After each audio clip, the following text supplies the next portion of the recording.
Bonjour, avec moi aujourd'hui on va voir comment faire le squat. Premièrement, on va régler notre barre. Vous allez utiliser les racks à squat, ils sont tous différents. Le but ça va être de régler votre rack à squat à hauteur de votre ligne entre les épaules et le pec, à ce niveau-là. Là vous voyez j'ai ma ligne qui est vraiment alignée avec la barre. Ensuite nous allons prendre notre barre et la positionner. Donc pour tous les exercices qui viennent du sol, je vous conseille de vous mettre pieds nus ou au moins en chaussettes, ou alors avec des semelles dures. Je vous conseille de ne pas squatter avec des semelles molles. Ça va vous permettre de renforcer le dessous de votre pied. Dans les chaussures, ça peut paraître inconfortable, ça peut même créer des problèmes. Ok. Donc vous avez deux solutions. Soit vous venez, posez votre main à égale distance. Okay. Et une fois que vous avez posé vos mains et que vous avez commencé le squat, vos mains ne quittent pas la barre, elles ne bougent pas. Je vois beaucoup de gens qui se mettent là et après qui règlent et qui poussent les mains. En fait, qui va créer un déséquilibre parce qu'il y aura une main qui sera plus à droite ou une main qui sera plus à gauche. Okay. Donc une fois que vous êtes là, vous positionnez, vous passez dessous la barre. Vous avez deux solutions. Soit vous posez la barre au niveau de votre trapèze. Personnellement, je trouve cette position inconfortable. Donc je préfère mettre la barre un peu plus bas et qui va être juste au niveau, la barre va être juste au-dessus de mon deltoïde postérieur. On va venir bien pousser les bras vers l'arrière de cette manière et on va soulever. Ok, on recule. 1, 2. On va mettre les pieds en fonction de comment vous sentez. Moi, ce que je conseille, c'est de mettre les pieds, les talons en dessous de vos épaules. Les pieds légèrement vers l'extérieur. On va prendre une bonne inspiration. Langue au palais par le nez.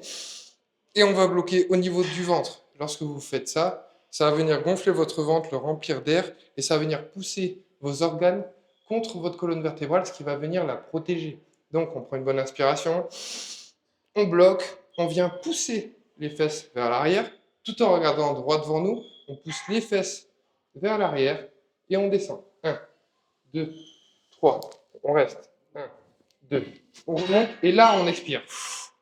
On n'expire pas lorsqu'on est en bas. Si on expire en bas, ça va venir enlever l'air qu'il y a dans votre ventre et ça va vous empêcher de venir protéger votre colonne vertébrale. Ok, et là on va recommencer. On inspire, fesses en première et on descend.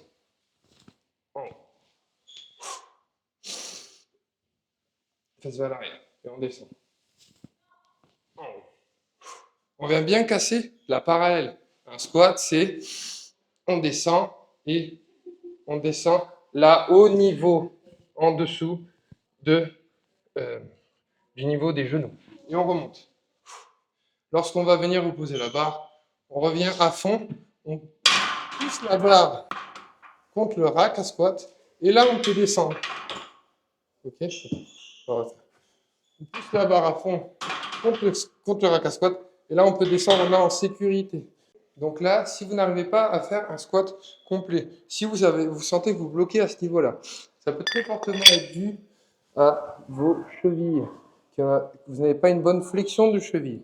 Ce que nous allons faire, c'est que nous allons venir poser un poids de chaque côté, un petit poids, et on va venir, lorsqu'on va reculer, poser nos talons dessus, de cette manière, ce qui va venir les surélever légèrement et accentuer cette flexion de cheville.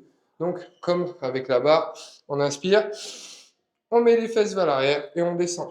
On descend, on descend, et là on remonte. Et on recommence. On met les fesses vers l'arrière, on descend, on descend, on descend, et là on remonte.